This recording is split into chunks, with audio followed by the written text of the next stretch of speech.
Alô, cientistas da internet! Para todas as crianças adultas que um dia sonharam em ser cientistas, Biochimie. Olá, muito prazer, mais uma vez aqui falando sobre calibrações em equipamentos, né?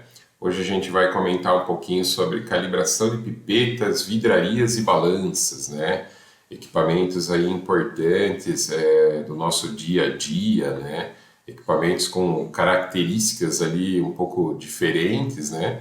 São equipamentos que, num processo de calibração, é o combo praticamente, né? A gente utiliza a balança como padrão para calibrar pipetas, né? E em processos do uso do dia a dia ali, são colocados todos esses três itens juntos, né? Pipetas, vidrarias e balanças, tá? Vou falar um pouquinho hoje aí sobre esses três itens, né?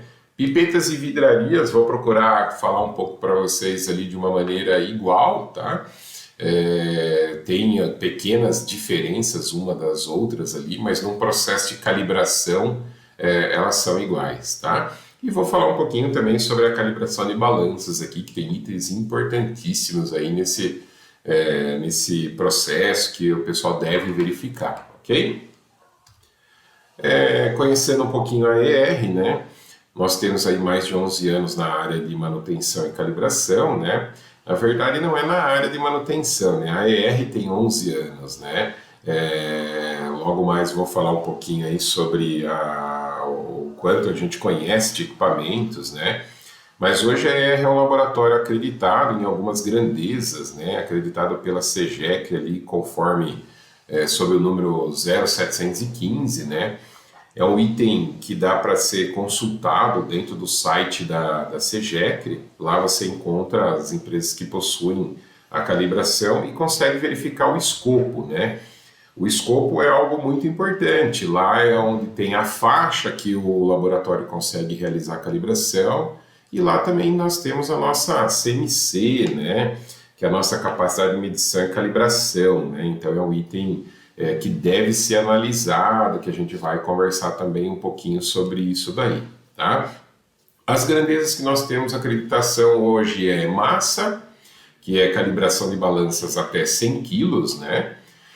Na área óptica, que é a calibração de espectrofotômetros UV visíveis, né? Inclusive a ER tem um dos escopos mais completos hoje aqui no Brasil. A área de físico-química, que daí é uma área bem mais ampla, né? A gente tem aí pHmetros, condutivímetros, medidores de íon seletivo, que é amônia, fluoreto e nitrato, né? Nós temos DBO e OD também, que é oxigênio dissolvido, né? São esses praticamente 5 equipamentos, né? Desses 5 equipamentos ele ainda se desmembra ali em vários outros, né? Mas principalmente esses 5 equipamentos ali. A área de temperatura e umidade, que é calibração de termômetros, calibração de meios térmicos, câmeras climáticas, termigrômetros, infravermelho e entre outros, né? É uma área também bem extensa, né, que a gente realiza a calibração, né? E uma área bem completa aqui dentro da ER também. E depois nós temos volume e massa específica, né? Calibração dos itens de volume aí, desde 1 micro até 5 litros, né? Então a ER Analítica ela faz a calibração acreditada aí, em equipamentos volumétricos e vidrarias, né? Então de 1 micro a 5 litros.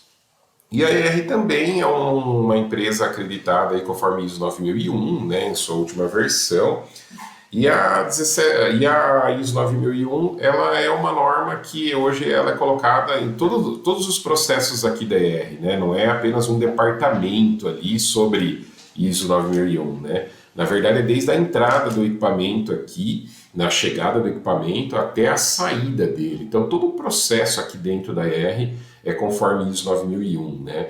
Então a gente fala que a 17025 ela é uma norma de competência técnica, né, que traz competência, mostra a competência técnica do laboratório, e a ISO 9001 é uma norma de organização, a gente fala, né? Ela traz ali processos definidos, né, padronizações. Então as duas normas a gente tem aqui dentro da ER que elas se completam aqui, né?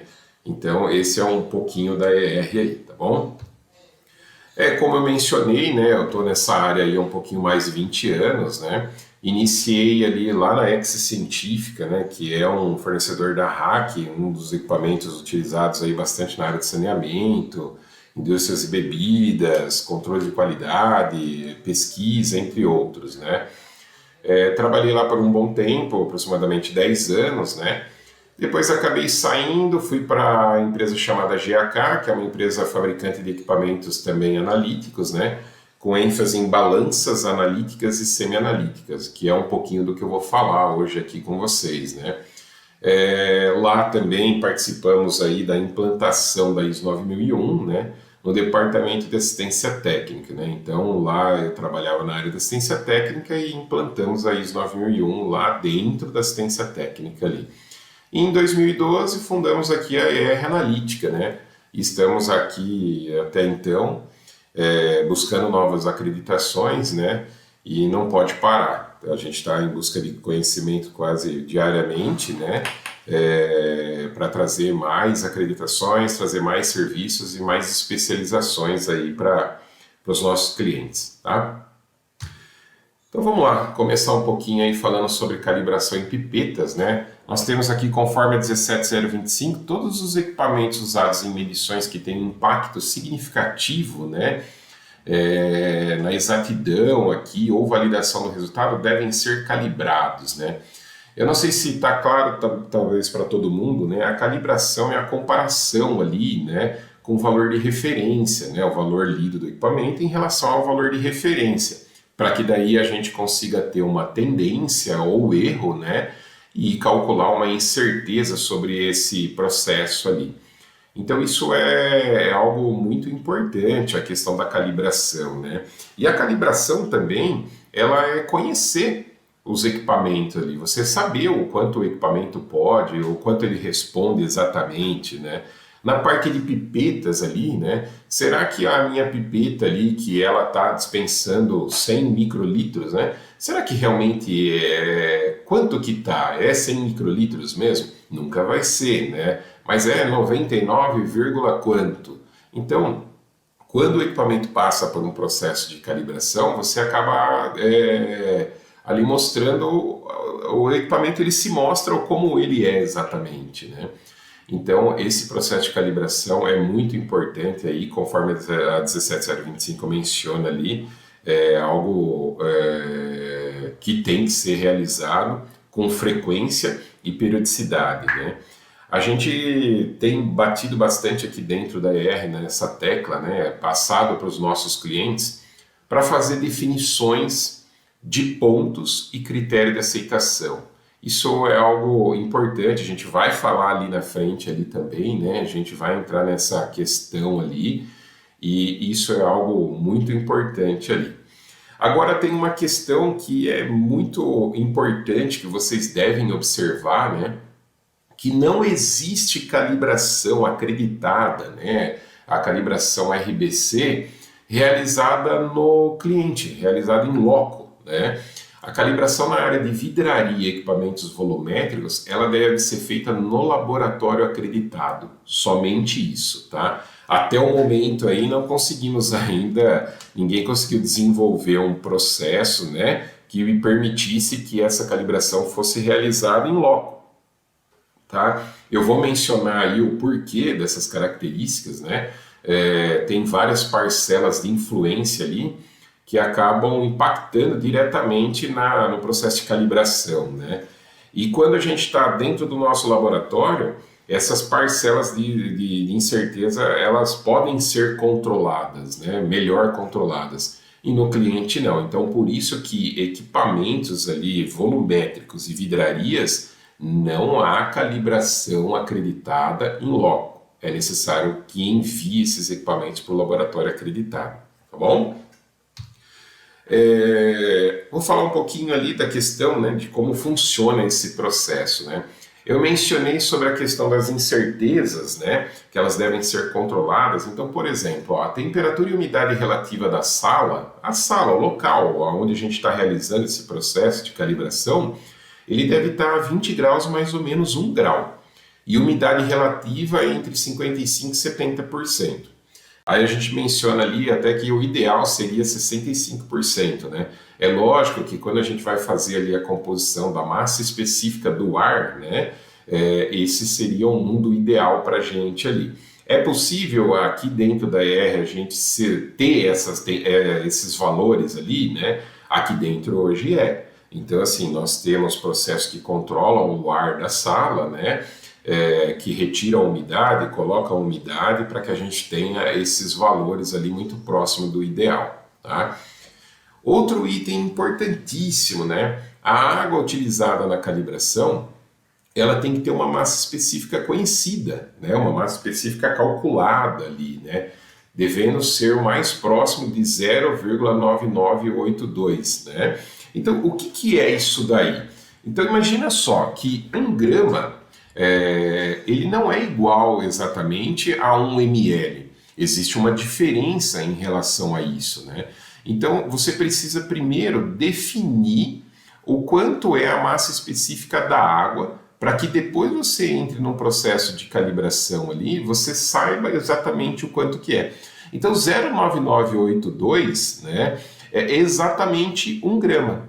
Então, quando a gente está fazendo o processo de calibração ali, esses valores devem ser conhecidos, né?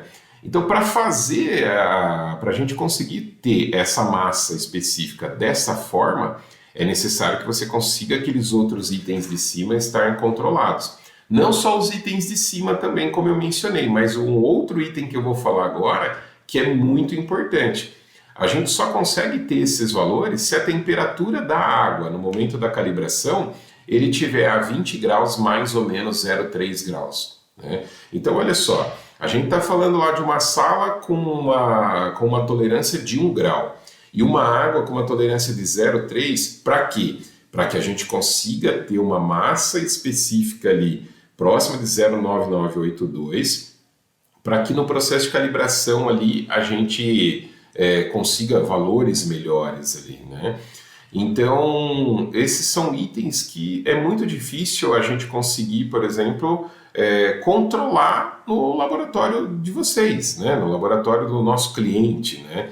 Então, por isso que é algo, até o momento, não é possível realizar, tá? Então, esses 3 itens ali, é lógico que nós temos outras parcelas de influência ali, né? Outras parcelas de incerteza ali que influenciam no processo de calibração, que são tão importantes quanto, mas esses 3 itens ali, eles são, assim, básicos no processo de calibração na área de volume, né? Então, é muito importante que, por exemplo, no certificado de calibração que vocês receberem, né, quando vocês encaminharem o equipamento para realizar esse processo de calibração, tem essas informações aí também, né? Então, assim, ó, temperatura ambiente, umidade relativa, pressão atmosférica e a massa específica da água, né? O quanto era naquele momento da calibração ali, tá?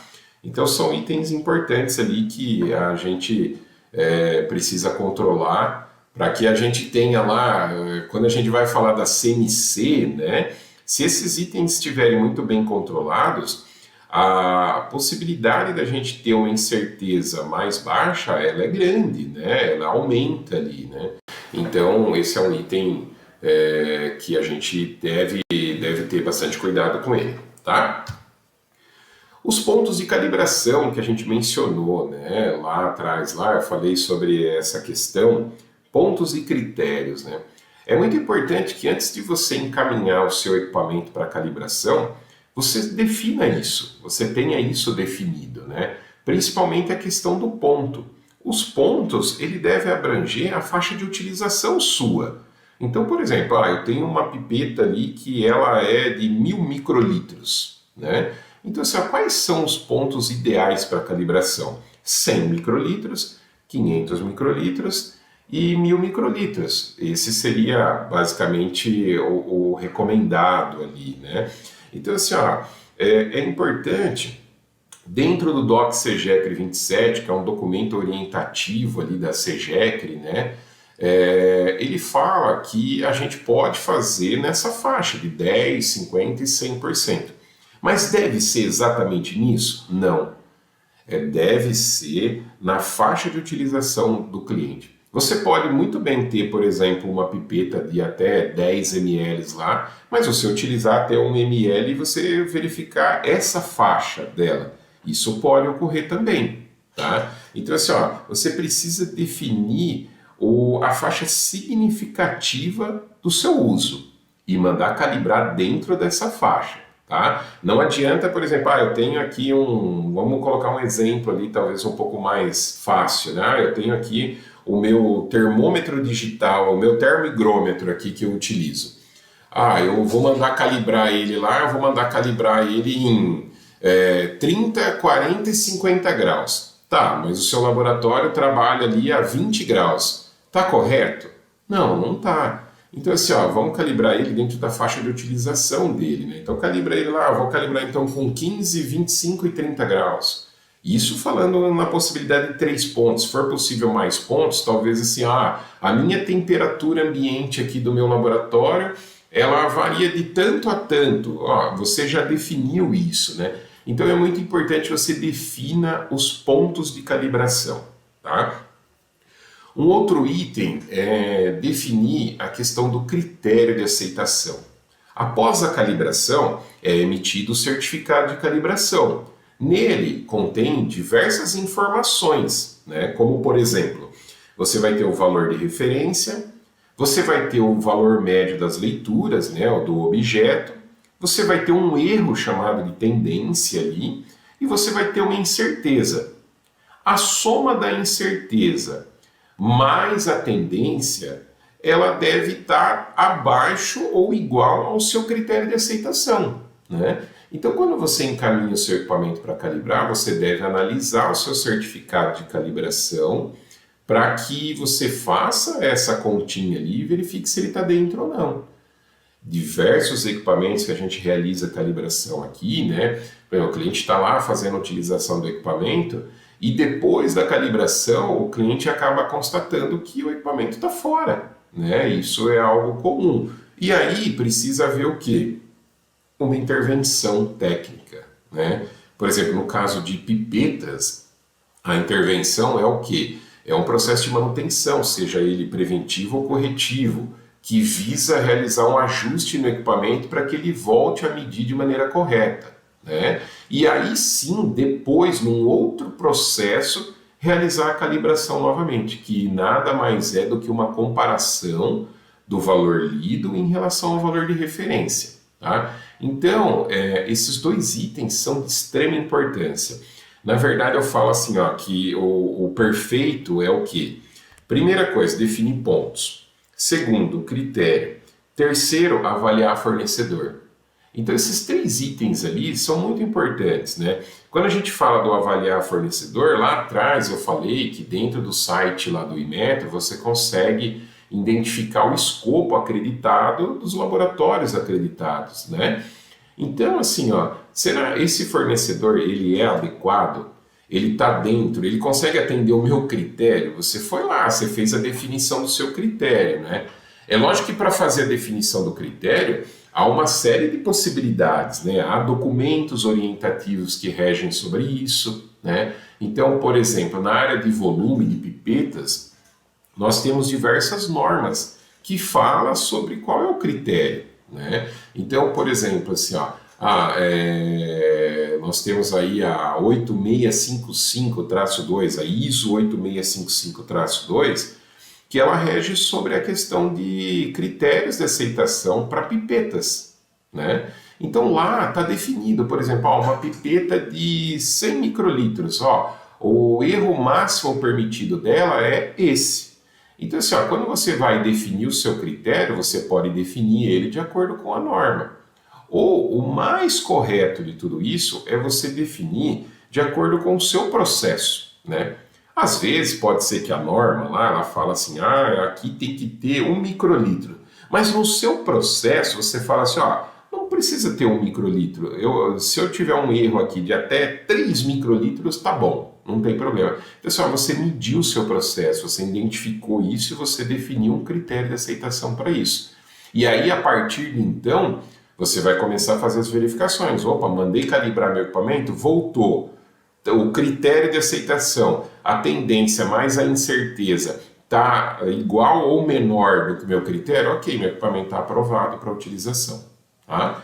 Então, é muito importante vocês definam isso, né? Porque senão, o que acontece? Se você não tem ponto definido e você não tem critério de aceitação, o seu certificado de calibração não passa de um papel. Não passa de um papel. Tá? É aquele papel para mostrar para o auditor que eu calibrei, sabe? Então, assim, ó, não façam isso, tá?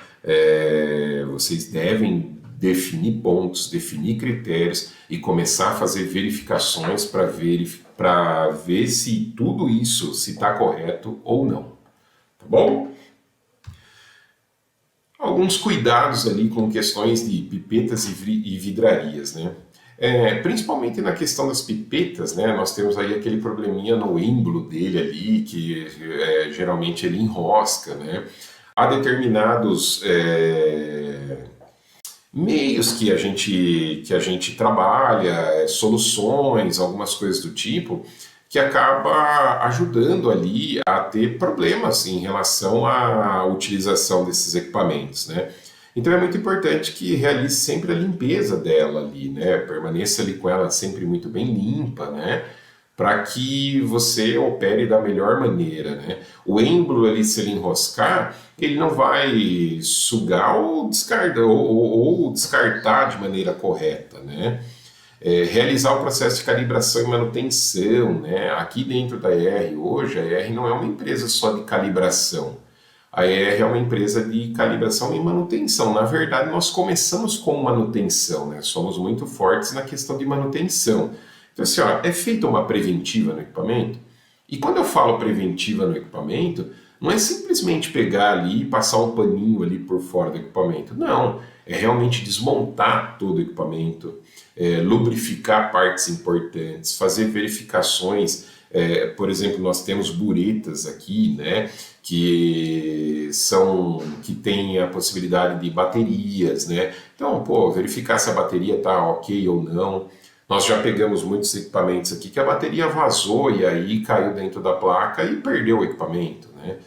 Agora, não, há um processo de manutenção definido, né? Assim como a gente falou lá atrás, que o laboratório deve definir periodicidade para calibração, deve-se ter periodicidade também para manutenção dos equipamentos, né? Esse é um item da norma também, né? Então, assim, você deve ter definido periodicidades ali, tanto para manutenção quanto para calibração, tá?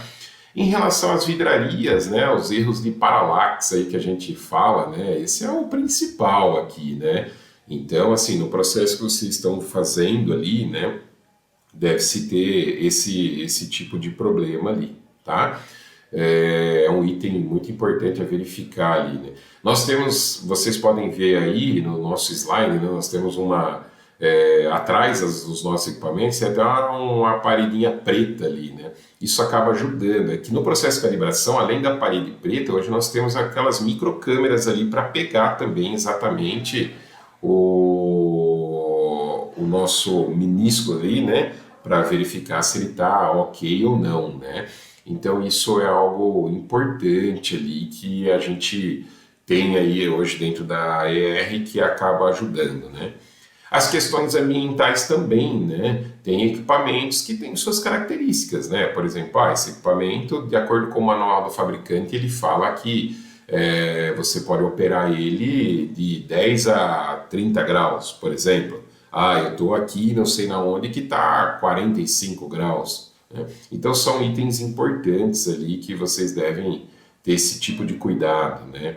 A amostra minha, né? Qual que é a temperatura da minha amostra, né? Isso pode ser algo que influencie também.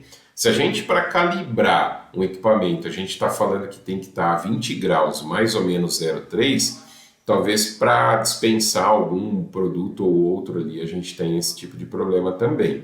Então é algo para analisar, para estudar certinho também, tá? Falar um pouquinho agora aqui sobre a questão de balanças, né? A calibração de balanças aqui é algo também, é um processo crucial ali, né? Não tem como não falar, por exemplo, a gente estava falando ali de pipetas ali, então toda essa questão de dispensar e fazer a leitura desses valores ali, né? E o que a gente utiliza nisso? Utilizamos balanças, né? Então, a balança é um item importante ali, né? Que também requer ali muitos cuidados, até um pouquinho mais, é um equipamento um pouco mais especial até, né? Que requer mais cuidados do que, por exemplo, uma pipeta ou determinada vidraria ali, né? Porque ela vai estar indicando, ela pode estar validando um processo seu, né? Ela valida um processo seu, e isso deve ser tomado ali com muito cuidado, né? Dependendo do local que a balança é utilizada, como por exemplo, a fabricação de medicamentos, né? A balança está pesando de maneira correta, é algo essencial para esse processo? Com certeza né? Com certeza é. Então, assim, vou colocar lá uma matéria-prima, alguma coisa a mais do que deveria ou menos do que deveria, né? Um princípio ativo ali diferente, alguma coisa assim, isso impacta diretamente ali na qualidade do produto, tá? Tem algumas características que eu vou falar para vocês ali dela, tá? Que é muito importante aqui. A calibração de balança deve seguir alguns critérios, né? Diferente dos equipamentos volumétricos lá, essa daí, a balança, ela deve ser executada no local onde o instrumento está sendo utilizado. Então, assim, até tem muita pergunta aqui dentro da ER, né? A pessoa fala assim, tá, Renato, mas e se eu tirar ela para limpar e colocar no outro ladinho ali? Perdeu a calibração? Perdeu a calibração. Perdeu a calibração, tá? Então, assim, a balança, ela deve ser colocada no local onde ela vai ser utilizada e não haver mais mudança nenhuma nela, tá? Você pode limpar de maneira superficial ali, né? Tem vários cuidados que você pode fazer, mas movimentar a balança, não mais, tá? Então, ao contrário lá dos equipamentos volumétricos, vocês devem encaminhar para o laboratório para realizar a calibração, a balança não. A balança você deve chamar o laboratório acreditado para realizar o processo de calibração na sua dependência e nas suas dependências, tá?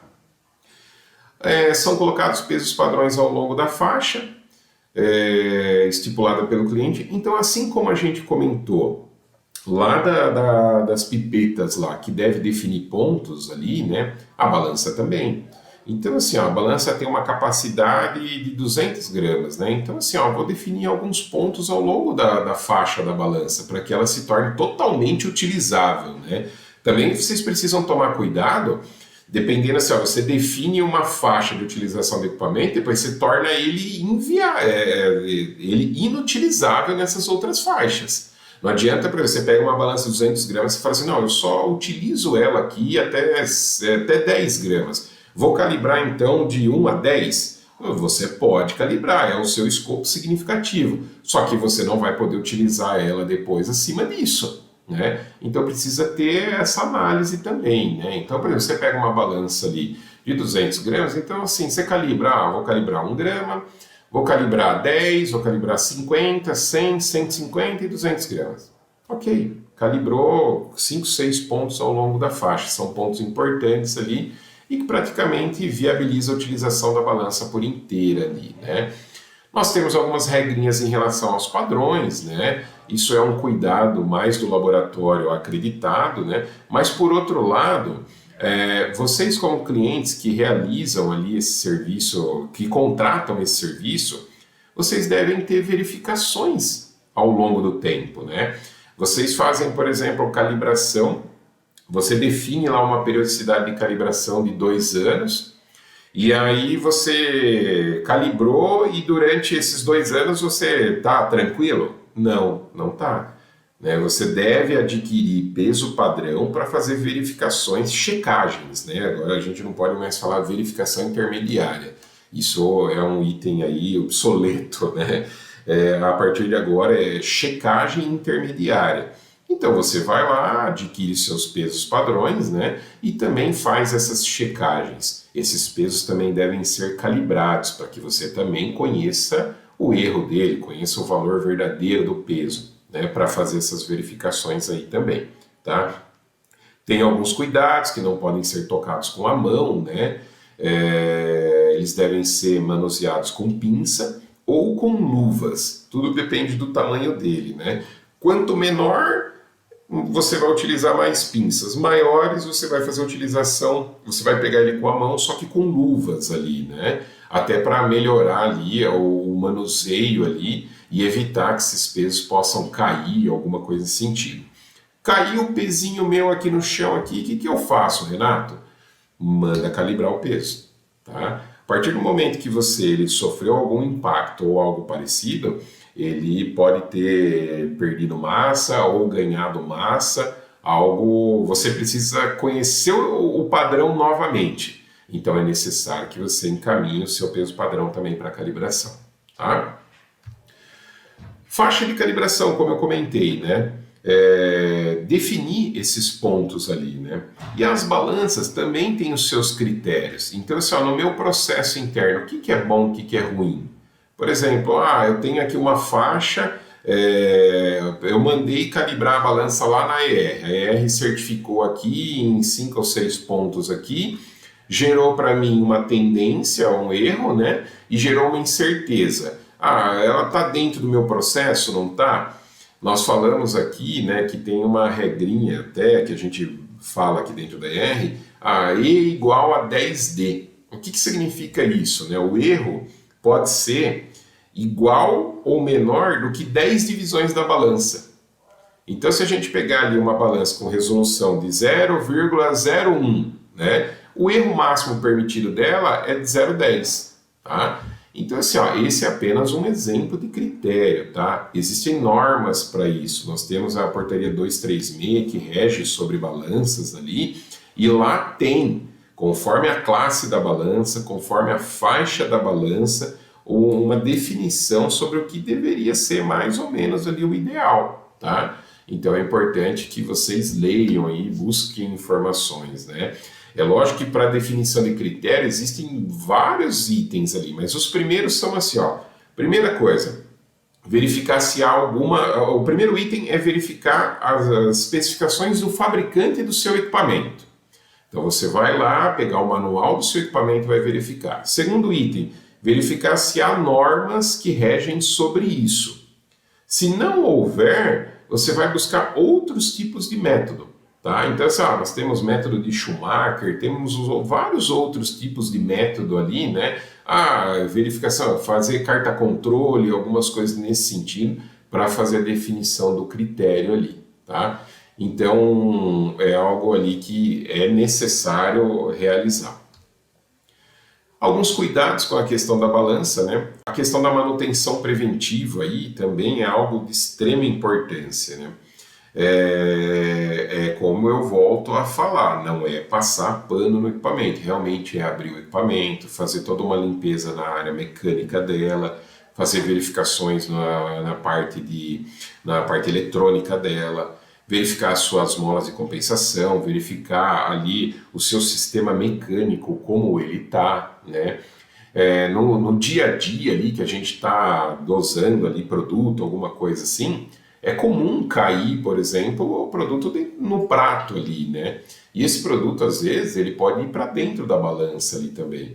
Então é muito importante que realize o processo de manutenção preventiva nas balanças ali, para que faça essa limpeza, faça essas verificações.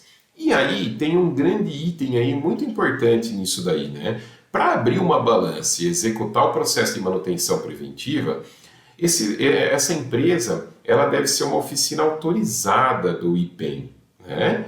Então, assim, não é qualquer empresa que pode abrir uma balança e simplesmente ir lá e fazer o que quiser e fechar ela novamente e pronto, acabou. Não. Essa empresa ela deve ser autorizada pelo IPEM, ela deve abrir a balança, fazer o processo de manutenção e depois lacrar essa balança, para que evite ali alterações ou algo semelhante ali na balança, tá? E também é o que?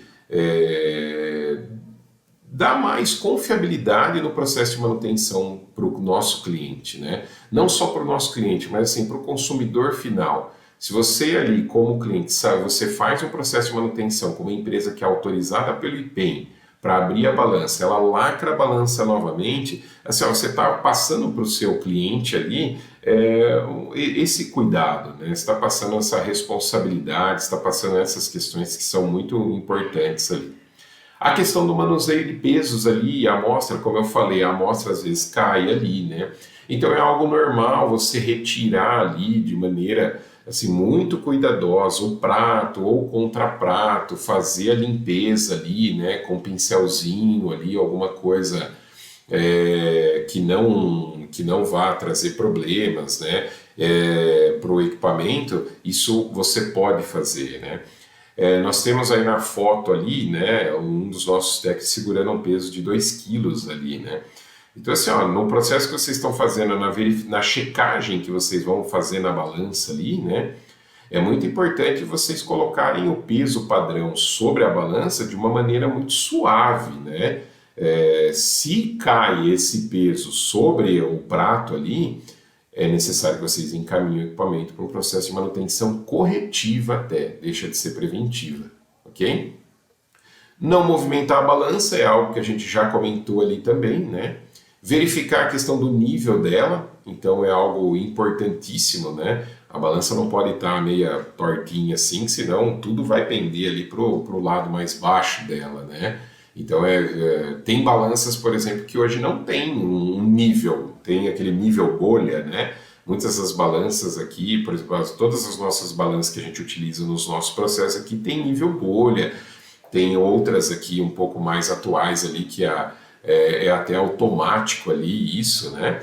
Mas as balanças que não tiverem isso, tem que fazer algo manual. Então pegar o nível lá mesmo, colocar ela e ir alinhando e acertando para que ela trabalhe sempre nivelada ali, né? E caso haja essa mudança, uma nova calibração deve ser realizada, tá? Então nesse item aqui, ó, nesses cuidados ali, assim, ó, muito importante, verificar se a empresa é uma oficina autorizada do IPEM, isso é algo importantíssimo. Até eu acabei não comentando, mas se vocês realizarem o processo de manutenção com uma empresa, por exemplo, fiz manutenção preventiva no meu equipamento, o cara abriu a balança, ele não é uma oficina autorizada do IPEM, vocês estão sujeitos a multa, tá? O IPEM ele passa de empresas em empresas, de tempos em tempos, você pode ser o cara selecionado da vez aí, né?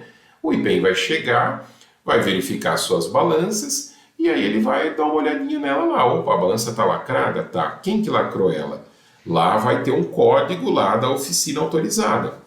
Opa, deixa eu ver quem que é a oficina autorizada. Opa, é a ER Analítica. Opa, vou consultar lá, a ER Analítica tá ok, tá tudo certinho com eles. Eles fazem auditoria aqui dentro da ER, né? Onde ele faz toda a verificação das nossas competências técnicas e dos nossos padrões. E aí ele vai falar, opa, tá ok, show de bola. Ah, não lacrou a balança pode ser interditada e você pode ser multado também, tá? Então tem esse item que é muito importante.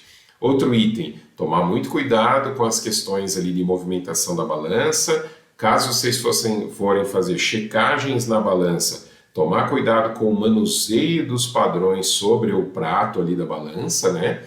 E manter esse compartimento aí sempre muito limpo. Bom, como eu mencionei, falei em todos os outros itens ali da manutenção preventiva, né? Então nós temos aí, ó, duas fotos ali, ó, e eu tinha falado para vocês que isso está na norma, né? Então o item 6.4.3 da 17025, que tem que ter um procedimento documentado para a manutenção planejada dos equipamentos. Então não é só calibração ali, né? É um processo ali também de manutenção. E vocês podem ver aí duas fotos, né? Nós temos um dispensador aí, uma bureta, né? Ela está aberta ali. E é exatamente isso, ó. Nós realizamos a abertura dela, nós fazemos as verificações na parte eletrônica dela, nós vamos fazer lubrificação ali no sistema mecânico dela, né? Então tem todo um trabalho aqui que a gente realiza. Às vezes é necessário a substituição de válvulas, né? A minha bureta, por exemplo, ela está gotejando, né? Então é necessário substituição de uma válvula ou outra, né? Então tudo isso é verificado no processo de manutenção preventiva. E ao lado uma balança. Nós temos aí uma balança analítica desmontada, né? E vocês podem verificar ali que nós temos uma eletrônica e nós temos uma mecânica nela ali, né? Então é realizado todo o processo de manutenção ali, limpeza, né? A gente vai desmontar ali, fazer as verificações que devem ser feitas para que o equipamento volte a operar ali o mais próximo do que é o recomendado pelo fabricante, tá? Então, assim, a manutenção preventiva não é passar paninho sobre o equipamento, tá? É realmente contratar empresas que detenham conhecimento, que tenham conhecimento sobre o processo de manutenção para realizar. Eu falo que o combo perfeito, né, é quando o cliente contrata a manutenção preventiva acompanhada de calibração.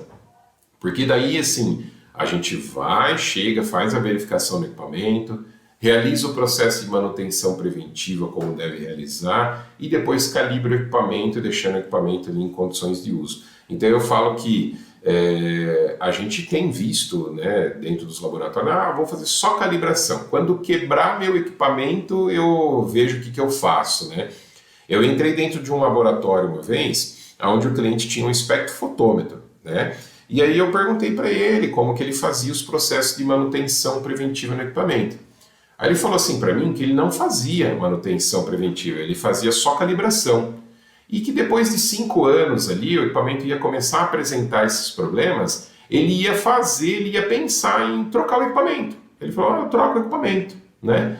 Aí eu peguei e falei assim para ele, tá, você troca o equipamento, você está falando de um espectrofotômetro, UV visível, no valor hoje atual, aproximadamente 60 mil reais, né?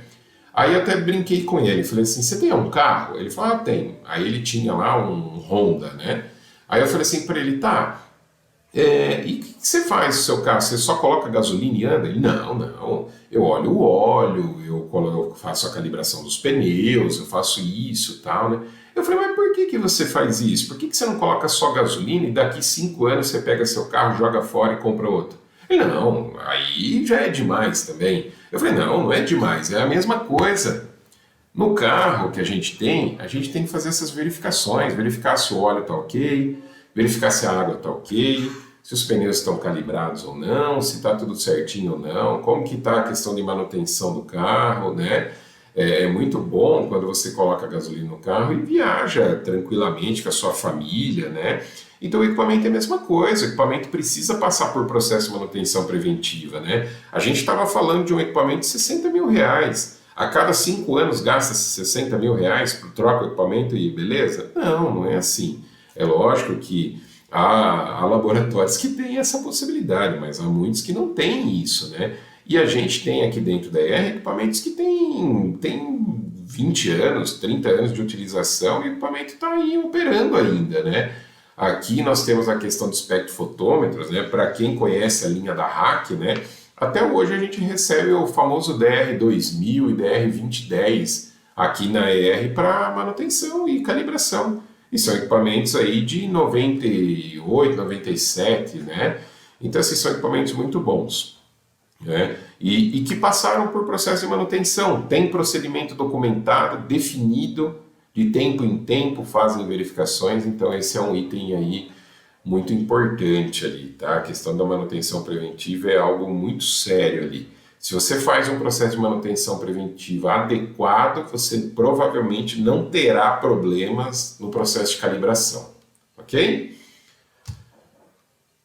Os benefícios eu já fui meio que citando ali, né, que ao realizar o processo de manutenção preventiva você preserva aí a confiabilidade, evita falhas, né, paradas inesperadas ali dele, né, do seu equipamento. Você está lá com aquele monte de amostra para fazer, aquele monte de coisa, você vai utilizar o equipamento está quebrado, quebrou, né, aconteceu algum problema. Vai encaminhar para assistência técnica, vai já entrar numa outra situação, vai vir como manutenção corretiva, às vezes pode necessitar de uma peça ou outra. Nós estamos falando de equipamentos analíticos que acho que 80% dos equipamentos são equipamentos importados, que necessitam de peça, então esse é um problema aí que pode ocorrer, né? Manter a integridade física do equipamento e aumentar a vida útil dele. São os benefícios aí que vai trazer aí se você realizar um processo de manutenção, ok? Pessoal, esse é um pouquinho aí do que eu podia passar para vocês aí em relação à manutenção e calibração desses equipamentos, né?